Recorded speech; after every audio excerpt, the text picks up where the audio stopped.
A brand new X-Wing costs 150,000 credits. An F-35 costs $135 million. Either the entire galaxy discovered physics-breaking economics, or someone is lying to you about what a starship actually costs. 150,000. That's a Lamborghini. That's a house in certain parts of the country. That's a starfighter capable of jumping to lightspeed, mounting quad laser cannons, carrying 6 proton torpedoes, and dogfighting with the deadliest military hardware in the known universe. For the price of a sports car. Something doesn't add up here. And I know what you're thinking. You've heard the defenders. The Star Wars galaxy contains tens of millions of habitable planets with industrial capacity, creating unprecedented economies of scale that drastically lower unit production costs. That's the argument. That's what the apologists say every time someone points out that these numbers make no economic sense. Scale, resources, automation. A galaxy so impossibly vast that basic supply and demand simply works differently there. Here's the thing. The defenders are right. About the scale, anyway. They're absolutely correct that if you have enough asteroid mining operations and enough shipyards and enough labor droids working around the clock across 1 million worlds, you can bring down the per-unit cost of a snubfighter. The math checks out. The production economics are defensible. What the defenders miss, what they always miss, is what happens after the sale. Lower production costs don't automatically translate to consumer benefit. They never have. Not on Earth, not in a galaxy far, far away. Lower production costs translate to margin. They translate to profit. They translate to the most elaborate financial extraction system in galactic history, engineered specifically to bankrupt anyone naive enough to think they could actually afford starship ownership. The cheap sticker price was never a gift. It was always bait. Welcome to your consumer protection briefing. This is what your local Incom dealership doesn't want you to know. We're using Legends documentation here. West End Games RPG sourcebooks, the essential guides, the novels and reference materials that built a coherent galactic economy over 30 years. Not Disney canon. The audience for this knows better. You remember what they did to the B-Wing, don't you? Admiral Akbar's collaborative initiative with Mon Calamari Shipwrights, a development program with actual weight and history, erased and replaced with whatever narrative convenience rebels required that week. The EU spent decades doing the math because tabletop game masters running campaigns needed functional economics. They needed rules for how much things cost and why.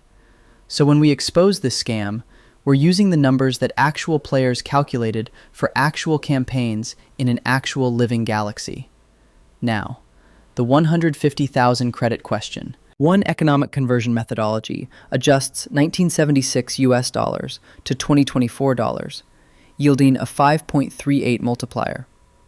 Under that model, the 150,000 credit X-Wing equals roughly 808,000 modern dollars. $800,000. Suddenly, we're not talking about a Lamborghini anymore. We're talking about a modest house in a decent neighborhood, except this house can travel faster than light and occasionally gets shot at by fascist governments. But even at $808,000, we haven't accounted for the truth. The F-35A Lightning II has a unit cost of $102.9 million. Sounds expensive. Sounds like maybe starships really are cheap by comparison. Except here's what the defense contractors don't put in the brochure. The F-35's lifetime operational and maintenance costs are estimated at $610 to $692 million per aircraft. Operational and maintenance costs constitute 80 to 85% of the total lifetime cost. The per-flight hour operational cost approaches $40,000. Listen to that number again. 80 to 85% of what you spend on a military aircraft happens after you buy it. The acquisition price isn't the price. The acquisition price is just the door charge to enter the extraction chamber. And if you think the Star Wars galaxy operates any differently, if you think Incom or Consair or the Corellian Engineering Corporation are somehow more ethical than Lockheed Martin, then I have a gently used YT1300 to sell you. low mileage, one careful owner, definitely not stolen. The tabletop RPG game masters understood this better than anyone. As one experienced JMM put it, if you buy a used ship, you are typically buying a number of serious problems. The ship has an empty fuel tank. The ship is probably overdue for an overhaul. That's not speculation. That's institutional knowledge from people who ran campaigns in this galaxy for decades. They had to explain to their players why that sweet deal on a used freighter turned into a financial nightmare within the first session. Because the RPG systems required functional economics, broken economics break games. And those functional economics reveal a galaxy designed to crush anyone who thinks they can own a ship. The extraction begins 72 hours after purchase. That's when the fuel indicator starts blinking. According to West End Games RPG rules, starships consume one fuel cell per hyperspace jump, one per 6 hours of hyperspace travel, one per month of real space operation, and one per hour of combat maneuvering. Per hour of combat. Your typical engagement with a pirate patrol or Imperial customs inspection might last 20 minutes if you're lucky. You're burning fuel cells the entire time. That evasive maneuver? Fuel cell. That desperate acceleration to outrun the TIE formation? Fuel cell. That seemingly routine dodge to avoid debris? Fuel cell.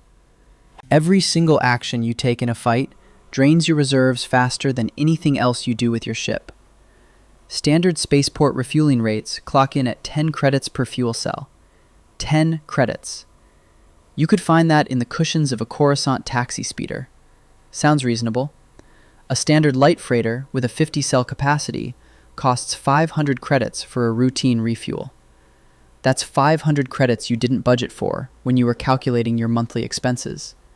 That's 500 credits that vanishes every time you make a cross-sector delivery run. And here's the beautiful part of the scam. The fuel consumption is completely, magnificently unpredictable. You cannot budget for combat. You cannot budget for that detour to avoid the Imperial blockade. You cannot budget for the unexpected hull breach that forces you to run your life support systems at emergency levels for 3 days while you limp to the nearest repair station. The dealership didn't mention any of this. The shiny promotional holos showing a sleek X-wing banking through an asteroid field didn't include the fuel economy specs. Nobody told you that your fancy new snubfighter drinks credits like a Hutt drinks Corellian brandy. Picture a typical month for an independent freighter pilot working the outer rim trade routes. 3 hyperspace jumps to pick up cargo. 6 hours of travel time each way. 1 routine inspection by Imperial Customs that turns into a 15-minute chase before you lose them in an asteroid field. That's 3 fuel cells for the jumps, 2 cells for travel time, 1 cell for the month of real space operation, and 1 cell burned in combat maneuvering during that chase, because at 1 cell per hour, even a 15-minute skirmish costs you 7 fuel cells, 70 credits. And that was a quiet month. That was a month where nothing actually went wrong. Now imagine a month where something does go wrong. A month where the pirates find you. A month where the Imperial patrol doesn't give up after 15 minutes. A month where your hyperdrive throws a warning light and you have to limp through real space for 2 weeks while you save up for repairs. Suddenly your fuel costs have tripled, quadrupled, and your income hasn't changed because you're still running the same routes for the same margins. The fuel trap is designed to create financial unpredictability. You can never save enough buffer because you can never predict your actual expenses. Every month is a gamble. Every job is a roll of the dice. And the house, meaning the corporations selling you fuel at every spaceport from Coruscant to Tatooine, always wins. But fuel is just the appetizer. The main course is maintenance. The West End Games sourcebooks documented standard starship hull repairs at 500 credits per hull point restored. That sounds abstract until you take your first hit from a blaster cannon and realize your snubfighter just lost 12 hull points. 6,000 credits in repairs. For 1 fight. For 1 bad day. This is where the extraction really begins in earnest. Because hull damage isn't optional. You can't fly around with a compromised hull, hoping it'll somehow fix itself. The damage affects your ship's performance. It affects your structural integrity. It affects whether you survive the next engagement, or whether your ship comes apart around you when a single blaster bolt hits the weakened section. So you pay for repairs. You always pay for repairs. Critical hit damage requires specialized system replacement, costing 10% of the vessel's total value per critical hit. One bad engagement. One proton torpedo that clips your engine assembly. A single critical hit to a 150,000 credit X-Wing costs 15,000 credits in parts alone. Minimum. That's assuming you can find the parts. That's assuming the supplier isn't gouging you because they know your ship is grounded until you pay whatever they demand. The critical hit system in the RPG rules wasn't designed to be punitive. It was designed to be realistic. And the realistic truth is that sophisticated military hardware sustains sophisticated military damage that requires sophisticated military repairs performed by sophisticated military technicians charging sophisticated military prices. And you thought insurance would cover it? What insurance company operates in a galaxy where the primary cause of ship damage is ongoing armed conflict between galactic superpowers? What actuary signs off on underwriting a policy for someone who voluntarily flies into combat zones? The Galactic Insurance Commission doesn't exist because no one could make the math work. You're self-insuring, friend. Every hit you take comes out of your pocket.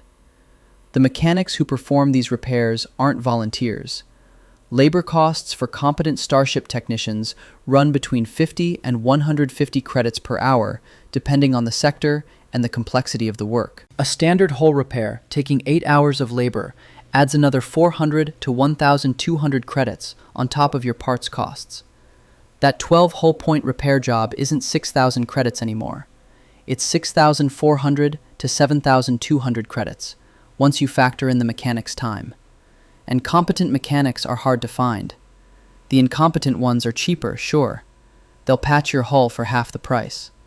They'll also miss the stress fracture that propagates through your superstructure over the next 3 months, until your ship literally breaks in half during a routine landing. The galaxy is littered with the wreckage of ships repaired by the lowest bidder. Their pilots are littered across the same debris fields, or floating frozen in the void, or simply listed as destination unknown in shipping logs that no one will ever read. The hyperdrive is where they really get you. Every starship owner learns to dread the moment their drive system starts showing wear. That little flicker on the diagnostic display. The occasional hesitation when you punch the lever. The subtle vibration that wasn't there 6 months ago. A complete replacement hyperdrive system costs 30,000 credits, plus a 2,000 credit installation fee. 32,000 credits. That's over 20% of your X-Wing's original purchase price for a single component. And hyperdrive failure isn't optional. Hyperdrive failure doesn't mean you're inconvenienced.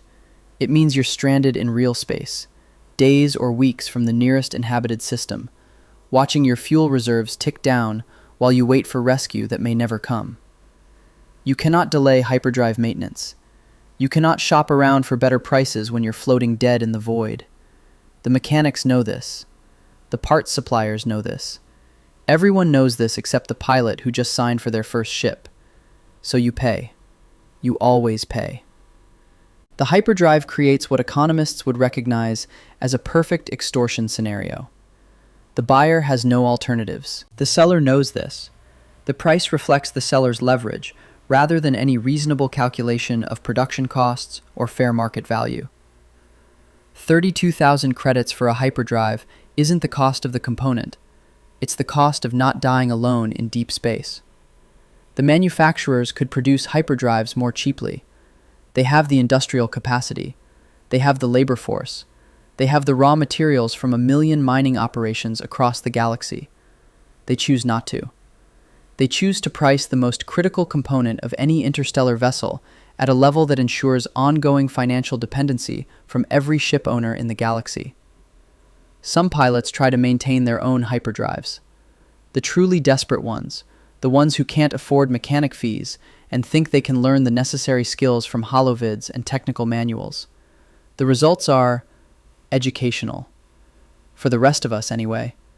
We learn from their mistakes. We learn that hyperdrive calibration requires specialized equipment that costs more than most pilots earn in a year.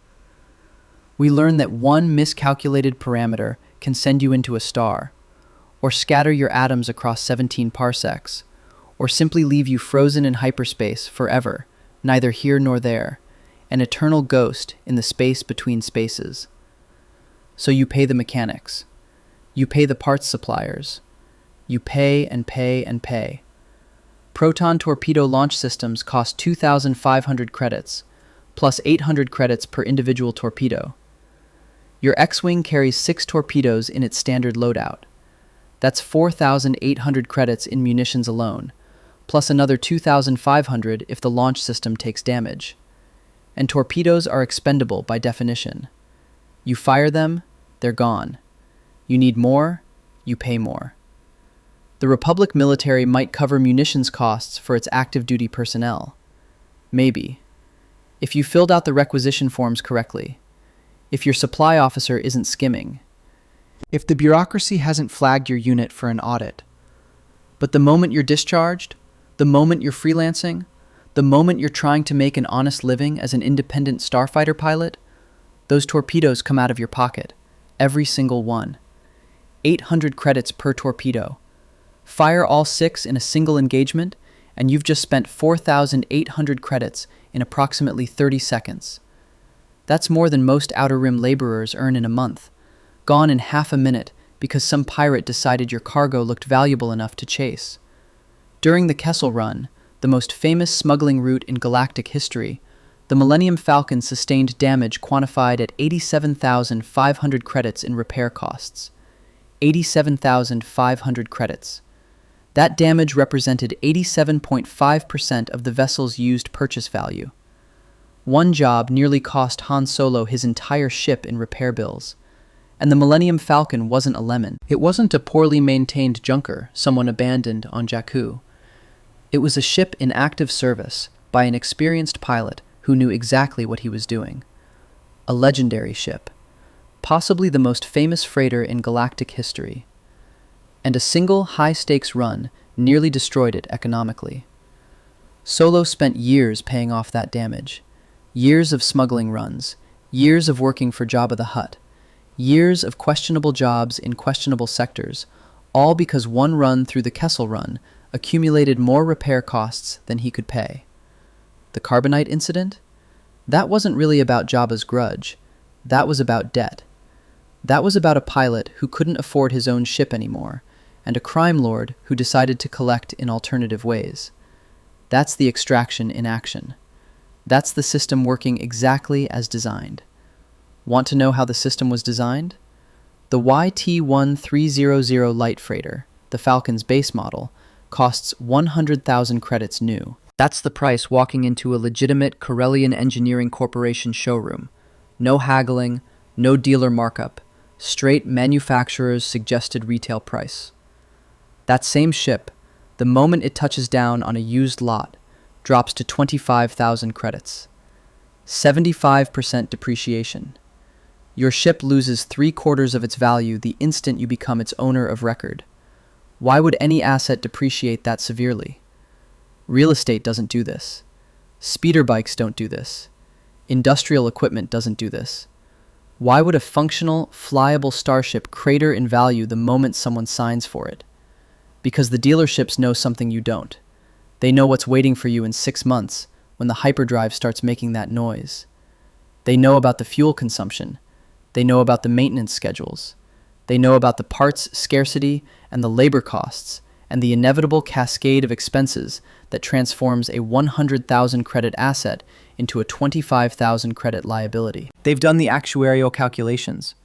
They know exactly how long the average pilot can sustain ownership before the costs crush them. The used price isn't low because the ship is worth less.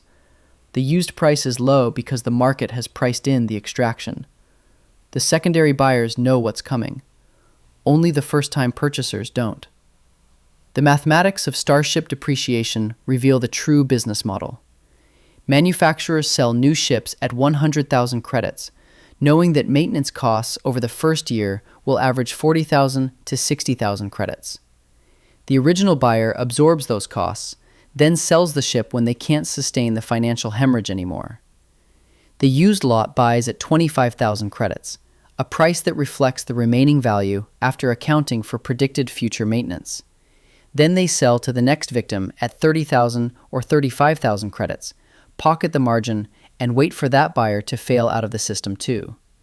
The ships cycle through owners. The credits flow upward. The dealerships profit on every transaction. The manufacturers profit on every new sale and every parts order. The mechanics profit on every repair. Only the pilots lose. Always. Inevitably. The RZ-1A wing interceptor tells the same story. New, it costs 175,000 credits, 25,000 more than an X-wing, which already seems suspicious for a lighter craft with fewer weapon systems. But used? 90,000 credits. 49% depreciation between the factory floor and the secondary market. Why would anyone pay more for a new A-wing when they could buy used for almost half the price? Because experienced pilots have learned to read the tea leaves. They see a used A-wing and they wonder, how many hours on that engine? When was the last overhaul? Is the previous owner selling because they got a better ship, or because they're drowning in maintenance costs and trying to escape before the whole thing falls apart? The shipbuilders are dumping their products at loss leader prices because they've built an entire business model around the inevitability of your financial destruction. The initial sale isn't where they make their money. The initial sale is the beginning of a relationship that will extract credits from you until you have nothing left to give. The used market is full of traps that go beyond simple maintenance backlogs. The RPG game masters documented these extensively because their players kept trying to find loopholes. Empty fuel tanks were standard. Sellers drained every drop before transfer to maximize their final profit margin. Outstanding loans and liens meant you might buy a ship only to have the original financing company repossess it 3 months later. Stolen ships carried imperial bounties that could result in imprisonment or worse. Damaged components that wouldn't show up on a standard inspection could fail catastrophically during your first hyperspace jump. The game masters weren't being cruel. They were being accurate. This is how used ship markets actually work in a galaxy without consumer protection laws, without warranty requirements, without any of the regulatory framework that prevents the worst abuses in developed economies. The Galactic Republic didn't have a Consumer Financial Protection Bureau. The Empire certainly didn't. And the New Republic was too busy fighting Imperial remnants to worry about Starship lemon laws. And the Empire? The Empire understood this game better than anyone. The baseline Imperial TIE/LN fighter costs only 60,000 credits. 60,000. Less than half the price of an X-wing. Cheaper than an A-wing. Remarkably affordable for a military interceptor. The Empire looked at the math and made a decision that most people find horrifying, but is actually the most economically rational choice in the entire galaxy. They stopped pretending they could sustain individual pilots. No hyperdrive. No life support beyond the pilot's suit supply. No shields. No creature comforts. No illusions about pilot survival. The TIE fighter was never designed to be maintained. It was designed to be expended. The Empire's military doctrine assumed pilots were the cheap, replaceable resource, and ships were the expensive fixed cost. So they engineered ships that never needed refueling, twin-ion engines run on solar power, never required hyperdrive maintenance, never accumulated the hidden costs that bankrupted rebel pilots. When a TIE fighter gets destroyed, you lose 60,000 credits in hardware, and 1 pilot you can replace from next week's Academy graduating class. When an X-wing gets destroyed, you lose 150,000 credits in hardware, the 50,000 credits in maintenance you've already sunk into it, the pilot who took years to train, and the institutional knowledge that pilot carried. The Empire didn't solve the predatory starship economy. The Empire built its entire military doctrine around it. They understood that the extraction system existed, and they simply opted out by treating their personnel as ammunition. Cold? Absolutely. Effective? The Imperial Navy fielded more TIE fighters than the Rebellion could ever dream of. They lost more pilots in a standard engagement than some rebel cells had total members. And it didn't matter because the math worked. Imperial procurement officers, the accountants and analysts who actually managed the Navy's budget, must have celebrated when the TIE fighter design was approved. No more hyperdrive maintenance contracts. No more fuel logistics chains stretching across the galaxy. No more arguments with mechanics about labor costs and parts availability. Just simple, disposable, endlessly replaceable fighters that could be manufactured faster than the rebels could destroy them. The TIE pilot training programs emphasized this expendability without ever stating it directly. Cadets were taught aggressive tactics that maximized combat effectiveness at the expense of pilot survivability. They were taught to engage rather than disengage. They were taught that victory mattered more than returning home. The Empire transformed its pilots into munitions with heartbeats, and the pilots mostly accepted it because the alternative was acknowledging that their government had done the math and decided they weren't worth protecting. The wartime economy makes everything exponentially worse for everyone not named Kuat or Sinar. During active military operations, parts scarcity and supplier monopolies led to 300 to 400% markups on critical starship components. Your hyperdrive replacement isn't 32,000 credits anymore. It's 128,000 credits, nearly the entire cost of a new starfighter, just to replace one system in your existing ship. And you cannot negotiate. You cannot wait for prices to come down. Your ship is grounded without that part. Your payments are still coming due on the financing you took out.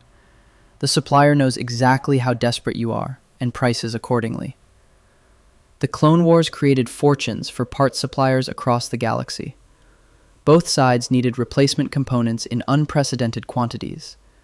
Both sides were willing to pay whatever prices the suppliers demanded because the alternative was losing battles, losing systems, losing the war. Procurement officers who objected to the pricing were replaced by procurement officers who understood that wartime logistics requires flexibility on costs. The same pattern repeated during the Galactic Civil War. The same suppliers who sold to the Empire at inflated prices also sold to the Rebellion at even more inflated prices, because the rebels had fewer supply options and more desperate need. The merchants didn't care which side won. They cared that both sides kept fighting long enough to drain their treasuries. A single turbo laser mounting costs 9,000 credits, intentionally priced to exclude civilian operators from meaningful weapons upgrades. You want to defend yourself against pirates? You want to upgrade from the baseline configuration that leaves you vulnerable to any armed threat? That's going to cost you more than most Outer Rim families earn in a year. The manufacturers don't want armed civilians. Armed civilians might start asking questions about why starfighters are so cheap when starfighter maintenance is so expensive. Armed civilians might start organizing. Armed civilians might realize that the entire system is designed to keep them desperate, indebted, and dependent on the very corporations bleeding them dry. The weapons pricing also serves a social control function. A 9,000 credit turbo laser is beyond the reach of subsistence farmers on Outer Rim worlds, beyond the reach of independent traders scraping by on thin margins, beyond the reach of anyone who might use that weapon against the established order. Only governments and large corporations can afford serious armament. Only governments and large corporations are supposed to have serious armament. The pricing ensures compliance through economic exclusion. Speaking of the established order, let's talk about the darkest joke in galactic military economics. The punchline that proves this entire system is fundamentally broken. An Imperial I-class Star Destroyer costs 150 million credits. 150 million. 1,000 times more expensive than an X-Wing. Kuat Drive Yards produced over 25,000 of them during the Imperial era, representing a 3.75 trillion credit investment in hull construction alone. That doesn't include weapon systems, crew training, operational costs, fuel, maintenance, or the replacement fighters for all those expendable TIE pilots. Just the hulls. 3.75 trillion credits in nothing but durasteel and bulkheads. The Executor-class Super Star Destroyer, Darth Vader's personal flagship, the terror of the Rebel fleet, the largest military vessel in active service during the Galactic Civil War, costs 325 billion credits. 325 billion. That's 2,167 times more expensive than a standard Star Destroyer. The Executor was so absurdly overbuilt, so catastrophically expensive, that it represented a measurable percentage of the Imperial Navy's total procurement budget. Building it required redirecting resources from hundreds of other programs. Crewing it required tens of thousands of personnel who could have been deployed elsewhere. Maintaining it required a dedicated support fleet just to keep the logistics flowing. And at the Battle of Endor, it was destroyed by an A-Wing. One RZ-1 A-Wing interceptor. Cost, 175,000 credits new, or about 90,000 credits used. We'll be generous and assume the rebels bought theirs new. 175,000 credits. The A-Wing crashed into the Executor's bridge, triggering a cascading systems failure that sent the most expensive warship in the Imperial fleet tumbling into the second Death Star. 325 billion credits of Imperial investment, destroyed by a ship worth approximately 0.00005% of its value. That's not warfare. That's not military strategy. That's a cosmic middle finger to every accounting principle ever devised. That's the galaxy's economic system collapsing under the weight of its own contradictions and taking the Empire's flagship with it. Think about what that exchange rate means. For the cost of one Executor-class Super Star Destroyer, the Rebel Alliance could have purchased 1,857,142 A-Wing interceptors. Nearly 2 million snubfighters.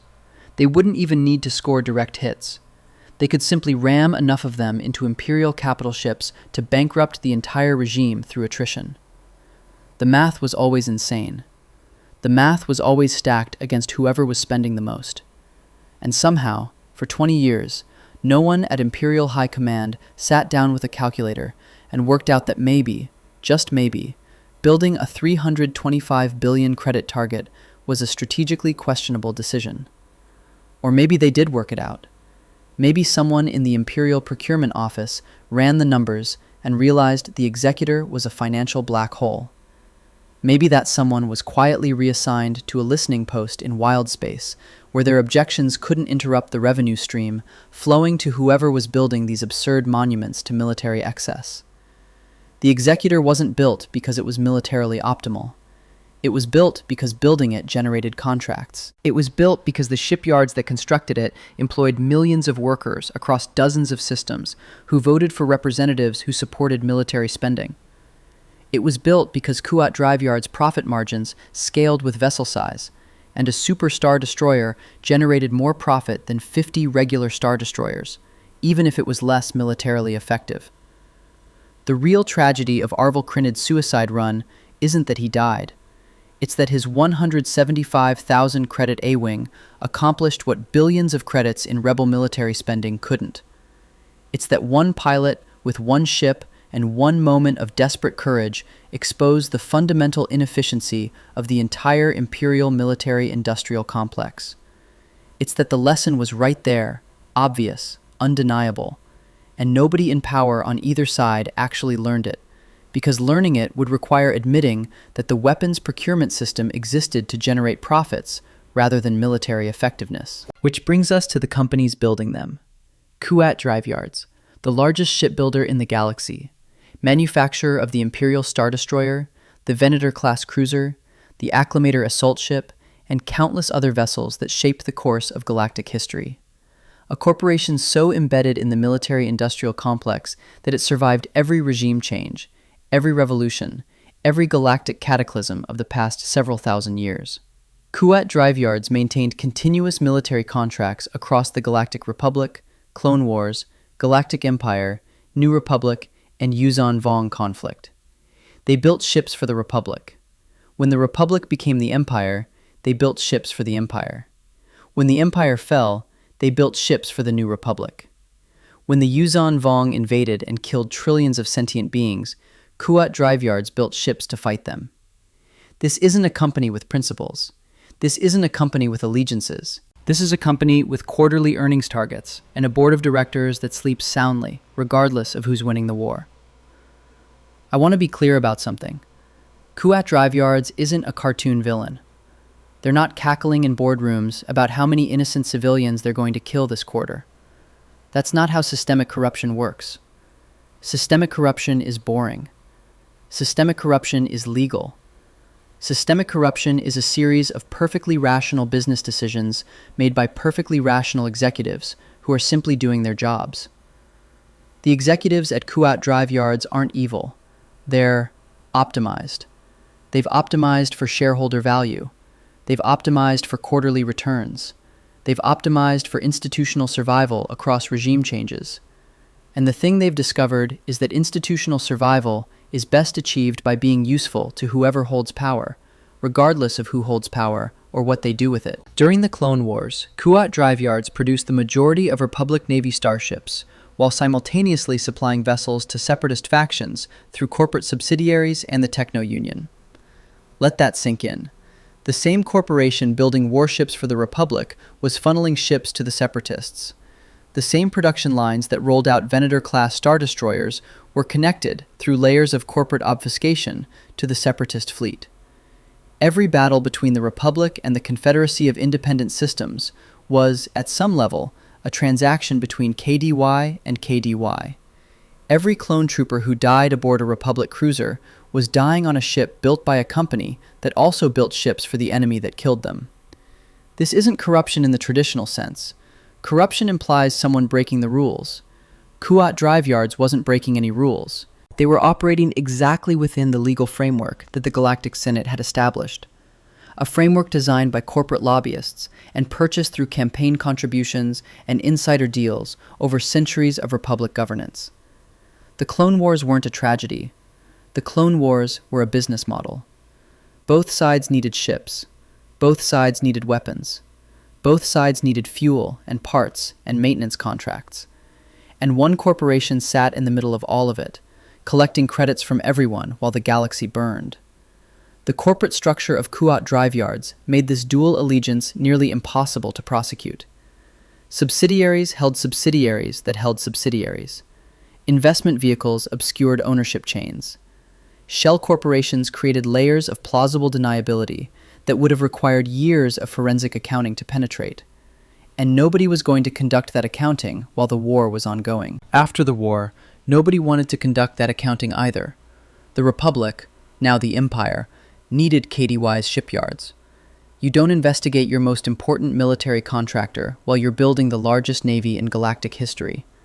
You shake hands. You sign new contracts. You pretend the Clone Wars profiteering never happened, because acknowledging it would create awkward questions about why you're still doing business with the same companies. Incom Corporation, the company that built your X-Wing, followed a similar playbook. They developed the T-65 X-Wing under Imperial contract. Imperial engineers worked on the design. Imperial credits funded the development. Then, conveniently, key personnel defected to the rebellion, bringing the X-Wing design with them. Incom got paid for the development by the Empire, then got credit for arming the rebellion, then continued selling ships to whoever showed up with credits after the war ended. Were the defections genuine acts of conscience? Maybe. Some of them. Probably. But corporations don't have consciences. Corporations have profit margins. And Incom's profit margin looked very healthy from the position of having developed military hardware at government expense, and then having that hardware conveniently show up on the winning side of the war. The Incom defection story became corporate legend. It rehabilitated the company's image after the Empire fell.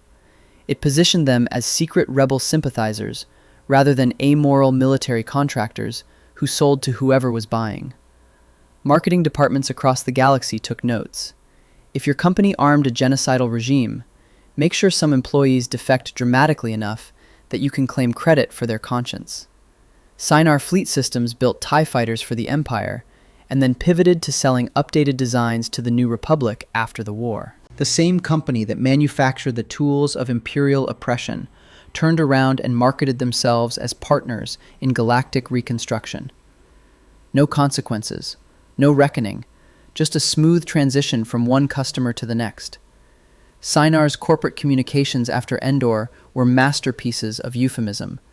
They referenced their heritage of innovation, without mentioning that the innovation had been optimizing fighter designs for maximum pilot expendability. They celebrated their partnerships with galactic governance, without clarifying which governments they'd partnered with and what those governments had done with the ships. They announced their commitment to the New Republic's vision of peace and security, as if they hadn't spent decades arming the regime that had terrorized that same galaxy. The smaller manufacturers followed the same pattern. Consair, which built Y-wings and B-wings for the rebellion, also maintained Imperial contracts through subsidiary companies. Gallifrey Yards, manufacturer of the Rebel Alliance's GR-75 transports, had previously sold the same designs to Imperial logistics divisions. The entire industry was interlocked, interconnected, incestuous. Every company doing business with every faction, every conflict generating profits for the same shareholders, regardless of who was winning or losing. Starship producers were the only people that profit from the wars. This isn't a controversial statement. This is an accurate description of galactic economics. The Jedi didn't profit. The Sith didn't profit. The clone troopers didn't profit. The Imperial stormtroopers didn't profit. The rebel pilots didn't profit. The civilians caught in crossfires across 10,000 worlds didn't profit. But Kuat Drive Yards reported record earnings in 18 BBY, the year the Empire consolidated power and began its massive naval expansion. Synar Fleet Systems expanded production capacity during the height of the Galactic Civil War, opening new manufacturing facilities even as billions of beings fled the conflict zones. Incom's stock price, or whatever the galactic equivalent was, remained remarkably stable despite the complete upheaval of galactic governance, because the company had positioned itself on both sides of every conflict. The war was bad for almost everyone. The war was very good for the military-industrial complex. And here's the part that should really infuriate you. These companies set the prices you pay for everything. The same corporations that profit from war also control the civilian starship market. When you walk onto that Incom used lot looking for a budget freighter, you're buying from a company that built weapons for both sides of a galactic civil war. When you pay 32,000 credits for a hyperdrive replacement, that money flows to the same corporate structures that armed the Empire. When you fill your fuel tanks at 10 credits per cell, you're enriching the same economic system that made galactic conflict profitable. The extraction isn't separate from the war profiteering. The extraction is the war profiteering, applied to peacetime. The same techniques that drained government treasuries during conflict now drain individual pilots during peace. The same price gouging that exploited military desperation now exploits civilian desperation. The only difference is the scale. Wars bankrupt civilizations. Starship ownership just bankrupts families. So what does this mean for you, the prospective starship buyer? It means the system is rigged. Not by one company, not by one government, by the structural incentives built into galactic capitalism over thousands of years. The cheap X-Wing was always a trap.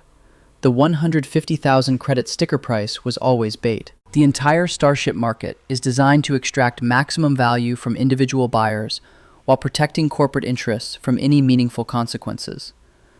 When you walk onto that Incom used lot, you know the one, out past the spaceport, the guy with the too friendly smile and the suspiciously clean ships. You're not walking into a fair transaction. You're walking into a system that has been refined over millennia to separate you from your credits as efficiently as possible. The fuel costs will hit first, then the maintenance, then the unexpected repair bill when something critical fails at the worst possible moment, then the parts scarcity, then the labor costs, then the second unexpected repair bill, then the third. And somewhere along the way, you'll find yourself looking at that beautiful ship you bought for 150,000 credits, calculating all the money you've poured into keeping it flying, and realizing you've spent twice the purchase price on maintenance, and you're still not done. That's the extraction. That's the system. That's what your local Incom dealership doesn't want you to know. The RPG game masters documented all of this because they needed functional economics for their campaigns. They needed rules that made sense, and the rules that made sense were brutal. If you buy a used ship, you are typically buying a number of serious problems. Empty fuel tanks, overdue overhauls, outstanding loans and liens, stolen ships with Imperial bounties attached, damaged components that won't show up on a standard inspection. The used market isn't discounted because sellers are being generous. The used market is discounted because experienced buyers know what they're getting into. The only winners in this system are the corporations. The shipbuilders get paid on the initial sale. The parts manufacturers get paid on the ongoing maintenance. The fuel suppliers get paid every time you jump to hyperspace. The repair yards get paid every time something breaks. And every single transaction flows upward, from individual pilots scraping to survive, to corporate conglomerates that will outlast any government, any war, any revolution. Kuat Drive Yards was too big to fail before that phrase even existed. They survived the fall of the Republic. They survived the rise of the Empire. They survived the fall of the Empire. They survived the Yuzhan Vong invasion. They'll survive whatever comes next because they've made themselves indispensable to power itself. That A-wing that destroyed the Executor? Probably built with parts from a KDY subsidiary. The escape pods that carried survivors off the sinking flagship? Probably manufactured under a KDY license. Even in destruction, even in defeat, the money flows back to the same corporate interests. The 325 billion credit Super Star Destroyer was a loss, but it was also a contract. It was also a procurement process. It was also billions of credits flowing from Imperial Treasury to corporate accounts. The destruction of the Executor was a tragedy for the Imperial Navy. For the shareholders of Kuat Drive Yards, it was a depreciation write-off and an opportunity to bid on the replacement contract. So the next time someone tells you that a 150,000 credit starfighter is a great deal, ask them about the fuel economy. Ask them about the maintenance schedule. Ask them about the overhaul intervals and the parts availability and the labor costs for a competent mechanic in whatever sector you're planning to operate. Ask them who built the ship. Ask them who built the engine. Ask them who built the weapon systems. Follow the money upstream and see where it goes. It goes to the same places it always goes. It goes to the companies that armed both sides of the Clone Wars. It goes to the shipyards that built Star Destroyers for the Empire and then pivoted to building frigates for the New Republic. It goes to the military-industrial complex that has survived every regime change because it makes itself useful to every regime. The cheap X-Wing was always a trap. The predatory economics were always the point. And the only people who profit from galactic conflict, or galactic peace for that matter, are the ones selling ships to both sides.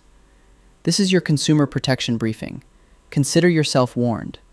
The system is designed to bankrupt you, not through malice, not through conspiracy, but through simple, elegant, perfectly legal extraction built into the fundamental economics of starship ownership. Next time you're on Nar Shaddaa or Corellia, or any of the 1,000 other worlds where someone's trying to sell you a gently used starfighter at a price that seems too good to be true, remember, it is too good to be true. The extraction starts the moment you sign. The dealership knows, the manufacturer knows, the parts suppliers know. Now you know too. Subscribe for more stories like this.